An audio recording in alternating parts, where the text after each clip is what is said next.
아버지 강정호는 아침마다 같은 자리에서 눈을 떴습니다. 침대 오른쪽은 늘 비어 있었고 이불은 언제나 반듯하게 정리돼 있었어요. 아내가 떠난 뒤로는 집안의 소리도 달라졌습니다. 예전에는 주방에서 물 끓는 소리, 수저 부딪히는 소리, 밥 먹어요라는 한마디가 하루를 시작하게 했는데 지금은 텔레비전에서 나오는 뉴스 목소리만 공기처럼 떠돌았습니다. 강정호는 그 소리를 켜놓고도 잘 듣지 않았어요. 소리가 없으면 집이 더 비어 보이기 때문이었죠. 식탁에 앉아도 숟가락이 쉽게 움직이지 않았습니다. 반찬은 대충 꺼내 먹을 수 있었고 배달도 시킬 수 있었지만 문제는 음식이 아니었습니다. 누군가와 마주 앉아 밥을 먹는 시간이 사라진 게 더 컸습니다. 강정호는 국을 한 숟갈 떠먹다 말고 빈 의자를 바라보곤 했습니다. 그 의자 위에는 아무것도 없었지만 한때는 그 자리에 사람이 있었고 그 사람의 습관이 있었고 그 사람의 온기가 있었죠. 자식들은 종종 전화를 했습니다. 아빠, 밥은 먹었어? 병원은 갔어? 그런 말들은 빠르게 오갔고 통화는 길어야 몇 분이었습니다. 딸은 일하느라 바빴고 아들은 자기 가족 챙기느라 정신이 없었습니다. 강정호도 그걸 모르는 건 아니었어요. 그래서 그는 괜찮다고 했고 별일 없다고 했습니다. 하지만 전화를 끊은 뒤 집안의 정막이 다시 몰려오면 강정호는 자신도 모르게 한숨을 쉬었습니다. 속으로 생각했죠. 나도 아직 살아있는데 왜 이렇게 조용하지? 어느 날은 달력을 바라보다가 손이 멈췄습니다. 빨간 글씨로 표시된 기념일이 있었고 그 옆에는 이제는 더 이상 의미가 없는 날짜들이 줄줄이 이어져 있었습니다. 강정호는 달력 위에 손가락을 얹었다가 천천히 내렸습니다. 그날 저녁 그는 서랍에서 문화센터 안내지를 꺼냈습니다. 한동안 읽지도 않았던 종이였는데 이상하게도 그날은 눈에 들어왔어요. 노래교실 서예, 여행 강좌, 생활 영어 그중에 인문학 산책이라는 글자가 멈춰 섰습니다. 강정호는 자신에게 중얼거렸습니다. 한번 나가볼까? 처음 문화센터에 가는 날 강정호는 옷을 여러 번 갈아입었습니다. 너무 힘을 준 듯하면 우스워 보일까 걱정했고 너무 대충 입으면 초라해 보일까 걱정했습니다. 결국 무난한 셔츠와 재킷을 걸쳤고 거울 앞에서 머리를 정리하며 잠시 멈췄습니다. 거울 속 남자는 확실히 늙어 있었지만 눈빛 어딘가에는 아직 살아있는 마음이 남아 있었습니다. 그 마음이 스스로에게 말하는 것 같았어요. 이대로 끝내긴 싫다. 문화센터 강의실 문을 열었을 때 강정호는 잠깐 주춤했습니다. 사람들이 꽤 많았고 다들 제각각 웃고 이야기하고 있었습니다. 그는 한쪽 구석 자리에 앉아 조용히 주변을 살폈습니다. 강정호는 이런 자리에서 먼저 말을 거는 사람이 아니었어요. 그저 남들 뒤에서 조용히 듣고 조용히 나오는 타입이었습니다. 그런데 그날 누군가가 그의 옆자리에 앉았습니다. 그 여인은 단정했습니다. 화려하진 않지만 품이 있었고 말투도 조용했습니다. 강정호가 펜을 떨어뜨리자 여인은 아무렇지 않게 펜을 주워 건네며 고개를 살짝 숙였습니다. 그 짧은 순간 강정호는 이상하게 가슴이 움직였습니다. 아주 오래전에 잊고 있던 감각이었어요. 누군가가 자신을 불쌍한 노인이 아니라 그냥 한 사람으로 대해주는 느낌. 수업이 시작되고 강사는 웃으며 이야기했지만 강정호는 강의 내용보다 옆자리 여인의 존재를 더 의식했습니다. 이 사람은 누구지? 그런 생각이 들었죠. 동시에 이런 생각도 들었습니다. 내가 이런 마음을 가져도 되나? 아내를 떠나보낸 뒤 그는 스스로를 죄인처럼 묶어두고 살아왔습니다. 그런데 오늘 그 묶음이 아주 조금 풀리는 느낌이 들었습니다. 그리고 강정호는 몰랐습니다. 그 작은 풀림이 앞으로의 모든 일을 바꿔놓을 시작이 될 거라는 거요. 문화센터 수업이 끝난 뒤 사람들은 삼삼오오 모여 이야기를 나누며 강의실을 빠져나갔습니다. 강정호는 늘 그랬듯이 가장 늦게 일어났어요. 서두를 이유도 없었고 집에 돌아가 봐야 기다리는 사람도 없었기 때문입니다. 가방을 챙기다 보니 옆자리에 앉았던 여인이 아직 자리에 앉아 있었습니다. 그녀는 노트를 정리하며 조용히 미소를 지었고 그 미소는 지나치게 밝지도 어색하지도 않았습니다. 강정호는 괜히 헛기침을 한 번 하고는 가볍게 고개를 끄덕였습니다. 그 인사가 계기가 됐는지 여인은 자연스럽게 말을 건넸어요. 오늘 강의가 생각보다 어렵지 않았다는 이야기, 이런 수업이 혼자 집에 있는 것보다 낫다는 이야기. 그 말들은 특별할 것 없었지만 강정호에게는 오랜만에 듣는 일상 대화였습니다. 그는 자신도 모르게 고개를 끄덕이며 이야기를 받아주었습니다. 여인은 자신의 이름을 말하며 인사를 했습니다. 말투는 낮고 차분했고 상대의 말을 끊지 않았습니다. 강정호가 아내 이야기를 꺼내자 여인은 과한 위로나 질문 없이 그저 조용히 들어주기만 했습니다.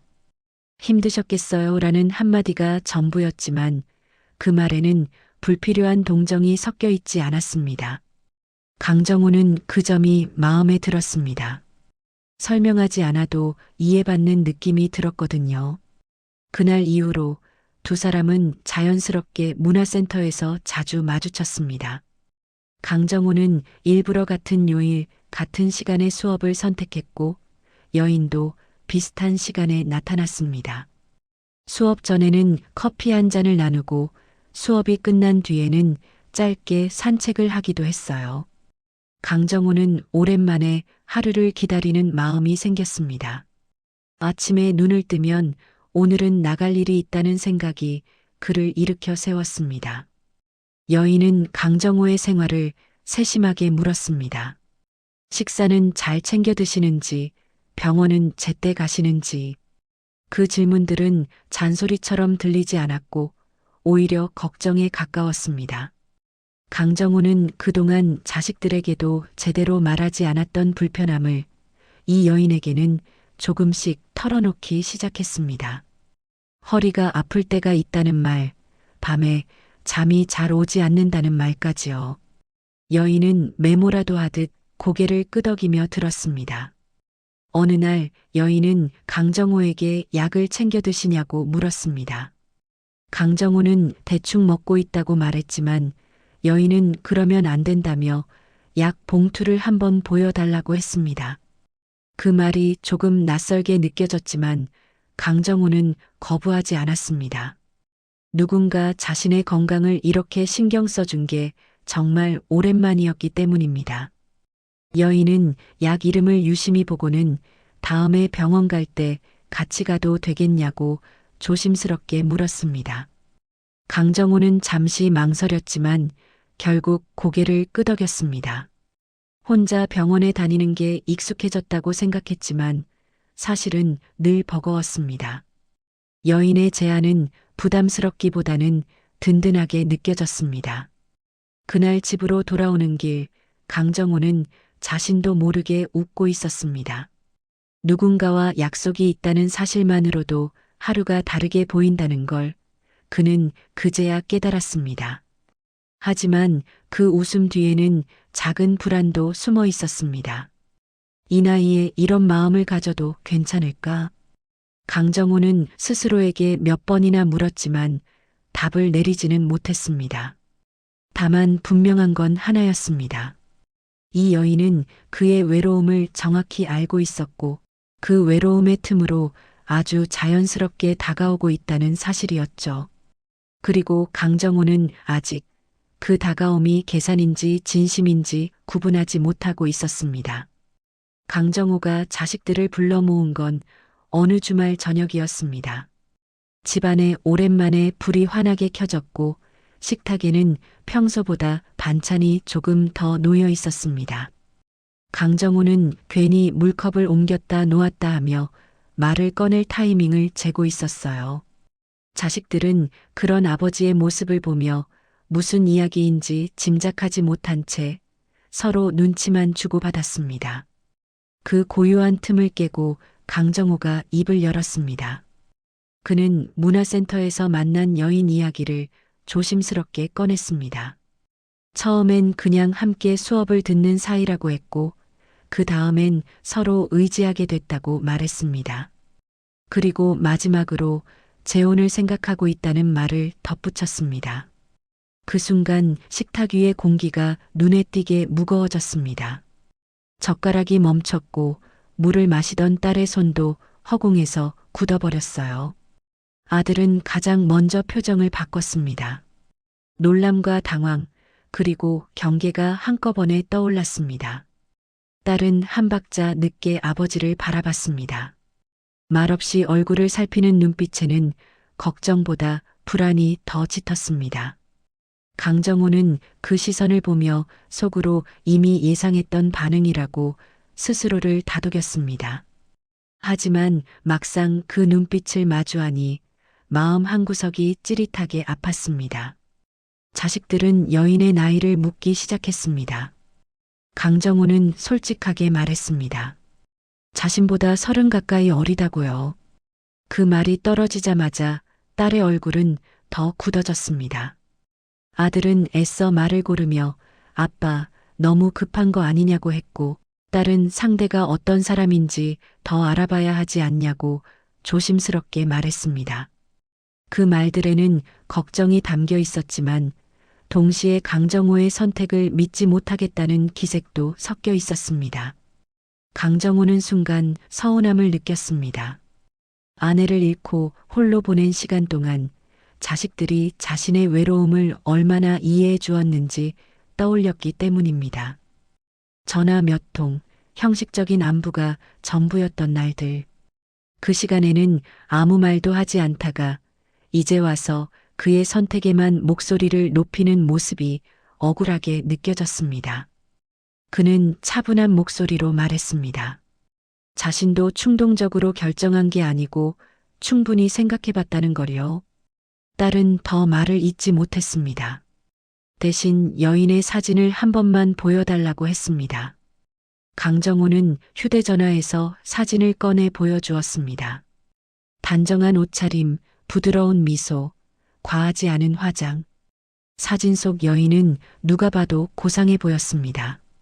딸은 그 사진을 오래 바라보다가 고개를 들었습니다. 표정은 더 복잡해졌습니다. 겉모습만으로는 판단할 수 없다는 걸 딸도 잘 알고 있었기 때문입니다. 그날 이후 집안의 분위기는 달라졌습니다. 강정호는 여인과의 만남을 숨기지 않았고 오히려 당당해지려 애썼습니다. 자식들은 겉으로는 더 이상 반대하지 않았지만 속으로는 의심을 지우지 못했습니다. 특히 딸은 여인을 직접 만나보고 싶다는 말을 꺼냈고 강정호는 그 제안을 반갑게 받아들였습니다. 그는 이 만남이 자식들의 걱정을 덜어줄 거라 믿었습니다. 하지만 그 믿음은 오래가지 않았습니다. 딸은 여인을 처음 만난 자리에서 묘한 불편함을 느꼈습니다. 말투는 공손했고 태도는 흠잡을 데 없었지만 대화가 자연스럽게 재산과 생활 문제로 흘러갔기 때문입니다. 집은 불편하지 않은지, 혼자 관리하기엔 크지 않은지 같은 질문들이 이어졌습니다. 여인은 걱정이라는 이름으로 그런 말들을 꺼냈지만 딸의 귀에는 너무 이른 계산처럼 들렸습니다. 강정호는 그 분위기를 알아차리지 못했습니다. 오히려 여인이 자식들에게도 잘하려 애쓴다고 생각했습니다. 딸의 얼굴에 스친 미묘한 표정을 놓친 채 그는 속으로 안도했습니다. 이제 다들 이해해 주겠지. 하지만 그날 이후 딸의 마음속에서는 조용한 경보음이 울리기 시작했습니다. 아버지의 재혼은 사랑의 시작일 수도 있었지만 동시에 누군가에게는 너무 좋은 기회처럼 보였기 때문입니다. 딸이 본격적으로 불안해진 건 아버지의 집을 다시 찾은 어느 오후였습니다. 예전에는 늘 잠겨 있던 서재문이 열려 있었고 책상 위에는 낯선 서류들이 놓여 있었습니다. 부동산 등기부등본, 보험 증권사본, 은행에서 발급된 안내문까지.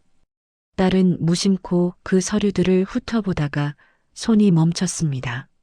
아버지가 스스로 정리할 리 없는 것들이었기 때문입니다. 그때 부엌에서 여인의 목소리가 들려왔습니다. 차분하고 부드러웠지만 말의 방향은 분명했습니다. 혼자 사는 집은 관리가 어렵다. 혹시라도 사고가 나면 복잡해진다. 미리 정리해 두는 게 서로 편하다는 식의 이야기였습니다. 딸은 그 말을 들으며 이 집안의 결정들이 언제부터 이렇게 빠르게 흘러가고 있는지 실감했습니다.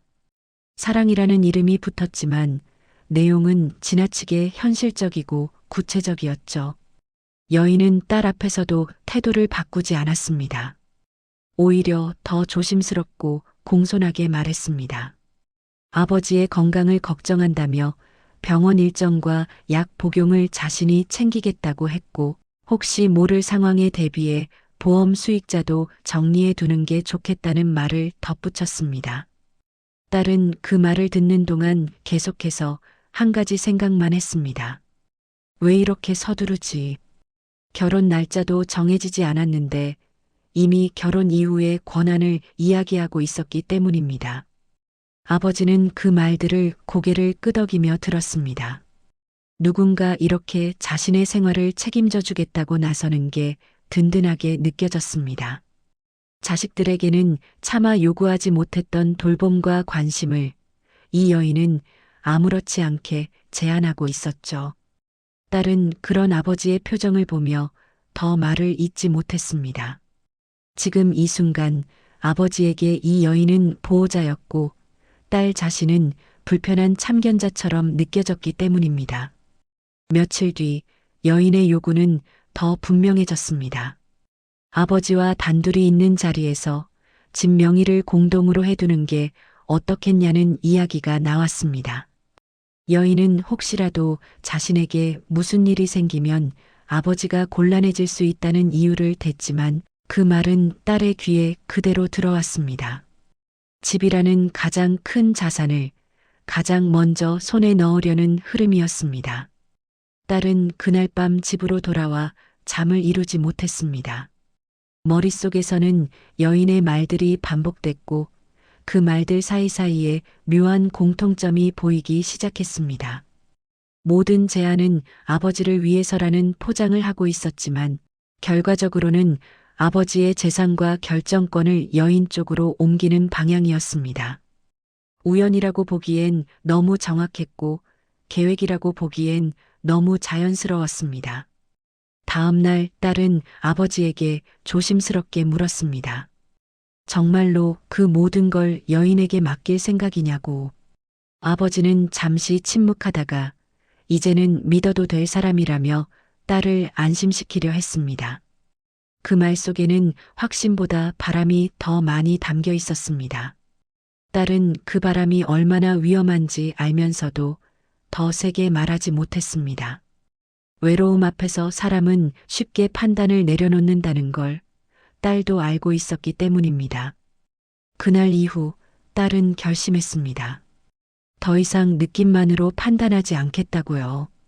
여인이 정말 어떤 사람인지 그동안 어떤 삶을 살아왔는지 확인해야겠다고 마음먹었습니다. 이건 반대나 질투의 문제가 아니라 아버지를 지키기 위한 최소한의 확인이었습니다. 딸의 눈빛은 그날부터 달라졌습니다. 이제 그녀는 가족이 아니라 조사자가 되어야 했습니다. 딸이 결정적인 이상함을 느낀 건 아버지의 얼굴이 눈에 띄게 달라졌을 때였습니다. 강정호는 원래도 기력이 예전 같지 않았지만 요즘은 유난히 피곤해 보였고 말수가 줄어들어 있었습니다. 약속 시간도 자주 헷갈렸고 같은 말을 2번씩 반복하기도 했어요. 딸은 처음엔 나이 탓이라고 넘기려 했지만 마음 한구석이 계속 불편했습니다. 어느 날 딸은 아버지 집에 들렀다가 식탁 위에 놓인 약 봉투를 보았습니다. 평소 병원에서 처방받던 약과 포장이 달랐습니다. 색깔도 알약의 크기도 미묘하게 달랐어요. 딸이 그 사실을 말하자 여인은 아무렇지 않게 대답했습니다. 약국에서 비슷한 성분으로 바꿔준 거라며 자신이 더 잘 챙기고 있으니 걱정 말라는 태도였습니다. 말투는 부드러웠지만 설명은 지나치게 단순했습니다. 딸은 그날 이후로 약을 유심히 보기 시작했습니다. 아버지가 약을 먹는 시간, 먹은 뒤의 반응, 하루의 컨디션까지 하나하나 눈에 들어왔습니다. 여인은 약을 직접 건네며 옆에서 지켜봤고 딸이 다가오면 자연스럽게 자리를 막았습니다. 제가 할게요라는 말은 배려처럼 들렸지만 동시에 선을 긋는 느낌도 강했습니다. 며칠 뒤 딸은 일부러 아버지를 병원에 모시고 가겠다고 했습니다. 여인은 처음엔 괜찮다며 말렸지만 딸이 고집을 부리자 결국 동행했습니다. 진료실에서 의사는 최근 컨디션 변화에 대해 물었고 딸은 솔직하게 이야기했습니다. 약을 바꿔 먹고 있는 것 같다고요. 의사는 그 말을 듣고 약 봉투를 확인한 뒤 잠시 고개를 갸웃했습니다. 처방 기록과 맞지 않는 약이 섞여 있다는 말이 조심스럽게 나왔습니다. 그 순간 여인의 표정이 아주 잠깐 흔들렸습니다. 눈썹이 미세하게 올라갔고 입술이 굳었습니다. 아주 짧은 순간이었지만 딸은 그 변화를 놓치지 않았습니다. 여인은 곧바로 미소를 되찾고는 약국의 실수일 거라며 상황을 넘기려 했습니다. 하지만 딸의 심장은 그때부터 빠르게 뛰기 시작했습니다. 이건 단순한 착오가 아니었습니다. 집으로 돌아오는 길, 아버지는 유난히 졸려했습니다. 차 안에서 고개를 떨구고 잠들어 버렸고 딸은 그 모습을 보며 손에 힘을 주었습니다. 여인은 조용히 창밖을 바라보고 있었고 아무 말도 하지 않았습니다. 그 침묵은 설명보다 더 많은 것을 말해주고 있었습니다. 그날 밤 딸은 혼자 앉아 인터넷을 뒤졌습니다. 약 이름을 하나씩 검색했고 성분과 부작용을 비교했습니다. 그리고 몇몇 약에서 공통점을 발견했습니다. 어지럼, 기억력 저하, 판단력 저하. 딸은 화면을 보며 천천히 숨을 들이마셨습니다. 만약 이게 의도적인 바꿔치기라면 단순한 재산 문제가 아니라 생명과 직결된 문제였습니다. 딸은 결심했습니다. 더 이상 가족 내부의 문제로 넘길 수 없다고요. 이 여인이 어떤 사람인지, 왜 이렇게 서두르는지 반드시 확인해야 했습니다. 다음 날 아침 딸은 조용히 전화를 걸었습니다. 오래전에 연락처만 저장해두고 쓰지 않았던 번호였습니다. 흥신소라는 이름이 화면에 떴고 딸은 잠시 망설이다가 통화 버튼을 눌렀습니다. 그 순간 이 싸움은 감정의 영역을 벗어나 사실과 증거의 영역으로 들어갔습니다. 딸은 더 이상 의심하는 자식이 아니라 아버지를 지키기 위해 움직이는 사람이 되었습니다. 딸은 흥신소 사무실에서 조용히 의자에 앉아 있었습니다. 벽에 걸린 시계 초침 소리가 유난히 크게 들렸고 책상 위에는 아버지와 함께 찍힌 사진 한 장이 놓여 있었습니다.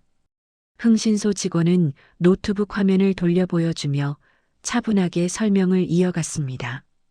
여인이 사용해 온 이름이 하나가 아니라는 것, 주소지도 일정한 패턴을 따라 바뀌어 왔다는 것, 그리고 비슷한 시기에 비슷한 연령대의 남성들과 관계를 맺었다는 기록들이 차례로 정리돼 있었습니다. 딸은 화면을 보며 숨을 고르듯 고개를 끄덕였습니다. 처음엔 우연이라고 믿고 싶었던 일들이 자료를 통해 하나의 선으로 이어지자 더 이상 부정할 수 없었습니다. 여인은 늘 문화센터나 동호회처럼 외로운 노인들이 모이는 공간에서 접근했고 관계가 깊어지면 빠르게 동거와 재혼을 제안했습니다. 그리고 그 다음 단계는 언제나 같았습니다. 명예, 보험, 통장, 사랑이라는 말이 끝나면 숫자가 등장했습니다.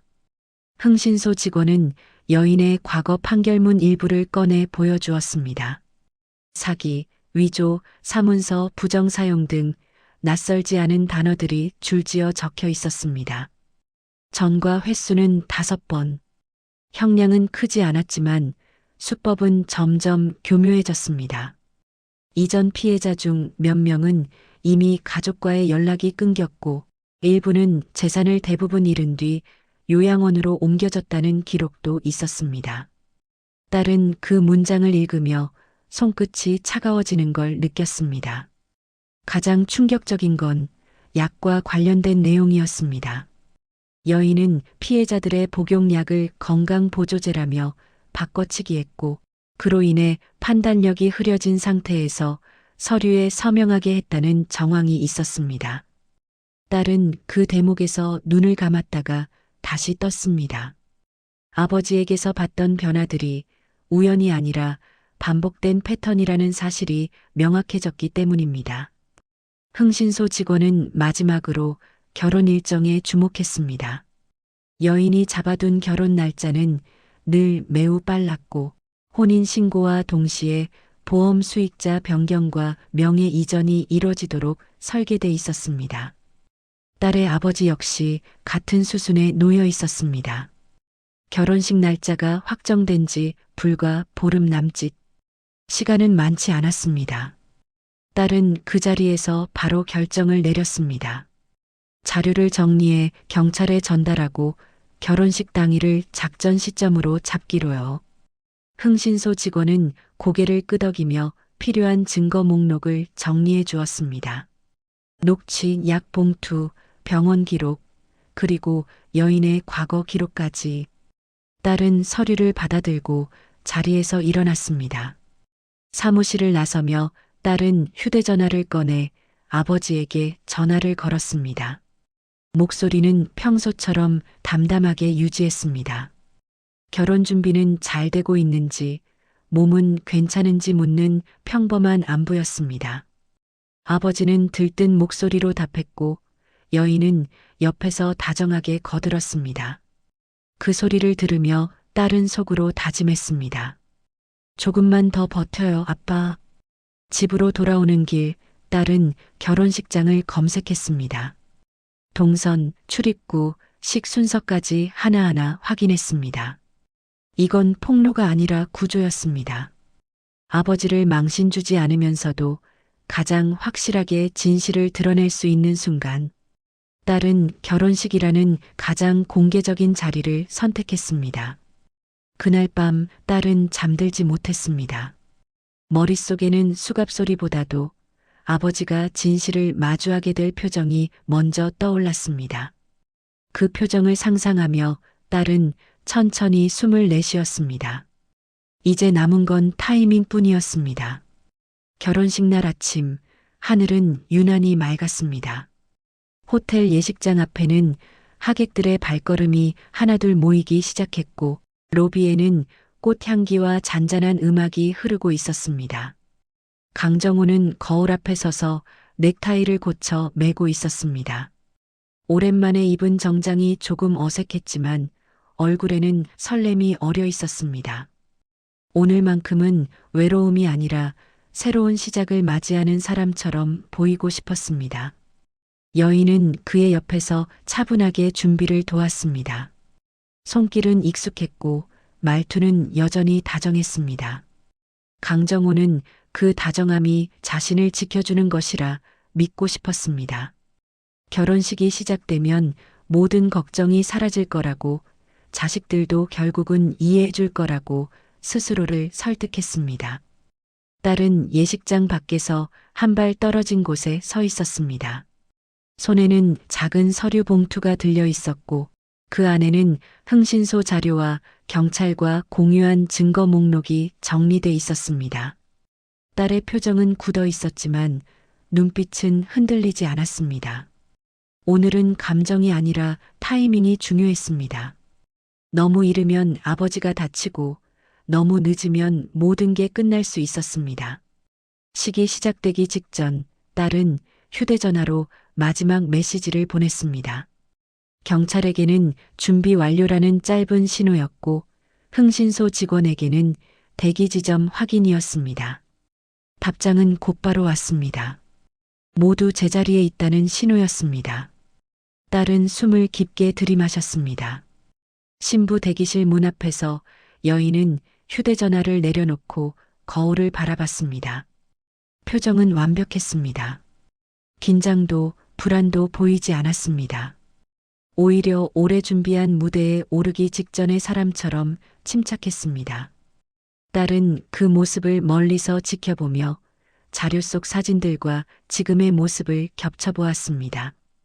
같은 미소, 같은 자세, 같은 눈빛. 이 장면이 처음이 아니라는 사실이 분명해졌습니다.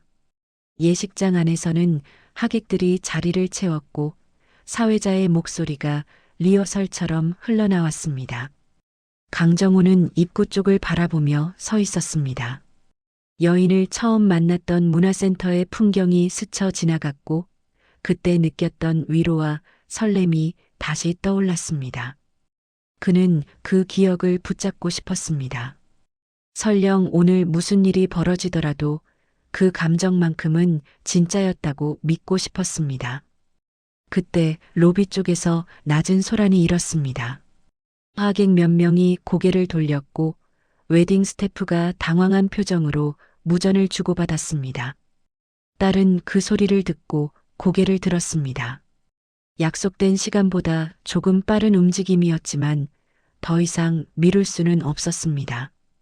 딸은 천천히 예식장 안으로 들어갔습니다. 통로를 따라 걸어 들어가는 동안 수많은 시선이 그녀를 향했습니다.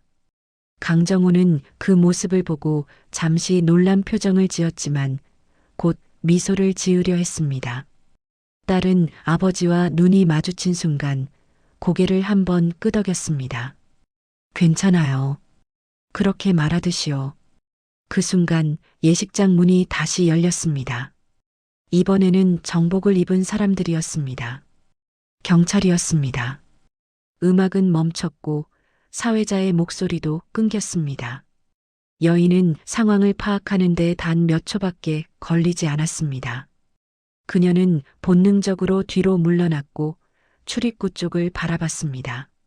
하지만 이미 양쪽에서 길이 막혀 있었습니다. 경찰이 다가오며 신분을 밝히는 사이 여인의 얼굴에서 미소가 사라졌습니다. 처음으로 드러난 것은 당황이었습니다. 강정호는 무슨 일이 벌어지고 있는지 이해하지 못한 채 그 자리에 서 있었습니다. 딸은 아버지 곁으로 다가가 조용히 팔을 잡았습니다.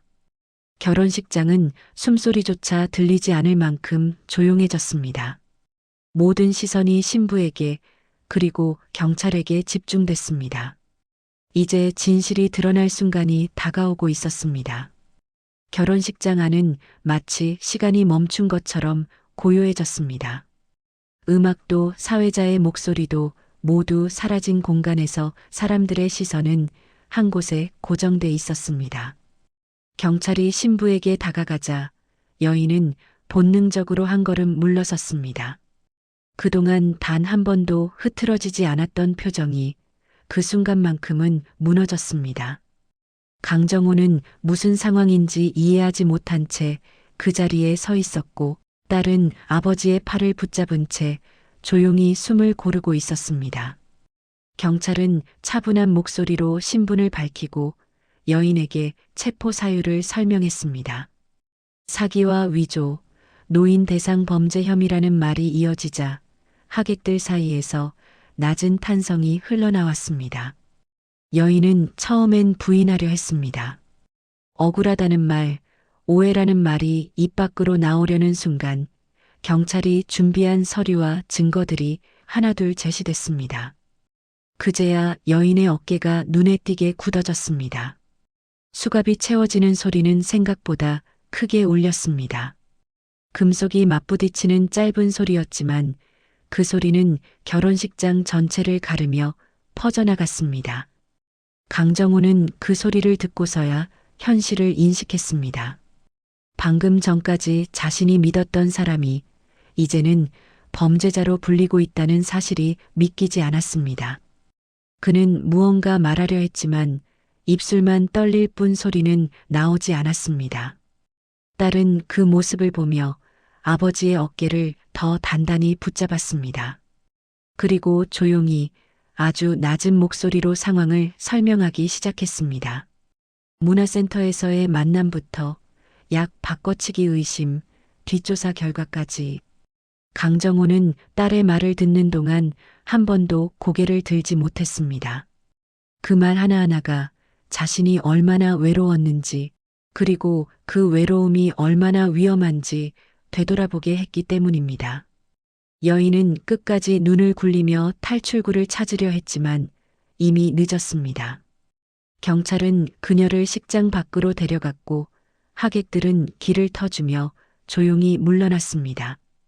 화려하게 장식된 꽃길은 순식간에 전혀 다른 의미를 갖게 됐습니다. 축복의 통로가 아니라 진실이 드러나는 길이 되어버렸습니다. 강정호는 한참이 지나서야 고개를 들었습니다. 식장은 엉망이 되어 있었고 사람들의 표정에는 놀람과 혼란이 뒤섞여 있었습니다. 그는 딸을 바라봤습니다. 그 눈빛에는 분노보다도 깊은 허탈함이 담겨 있었습니다. 왜 나한테 말을 안 했냐는 질문이 목 끝까지 올라왔지만 대신 나오는 건 한숨뿐이었습니다. 딸은 아버지 앞에 서서 고개를 숙였습니다. 더 빨리 막지 못한 것에 대한 미안함, 그리고 아버지를 속인 진실을 공개해야 했던 부담이 한꺼번에 밀려왔기 때문입니다. 하지만 동시에 딸은 확신하고 있었습니다. 오늘의 선택이 아니었다면 아버지는 모든 것을 잃었을지도 모른다는 거요. 며칠 뒤 집은 다시 조용해졌습니다. 하지만 이전과는 다른 고요였습니다. 강정호는 식탁에 혼자 앉아 있었지만 그 침묵은 더 이상 공허하지 않았습니다. 그는 자신이 사랑이라 믿었던 감정과 진짜로 지켜야 할 것이 무엇인지 천천히 구분해 나가고 있었습니다. 외로움은 여전히 남아 있었지만 이제는 적어도 그 외로움을 이용당하지는 않을 거라는 확신이 생겼습니다.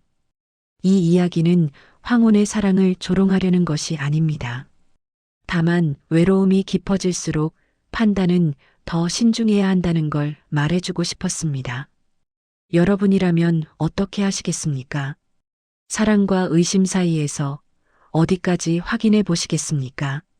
여러분의 생각을 댓글로 남겨주세요.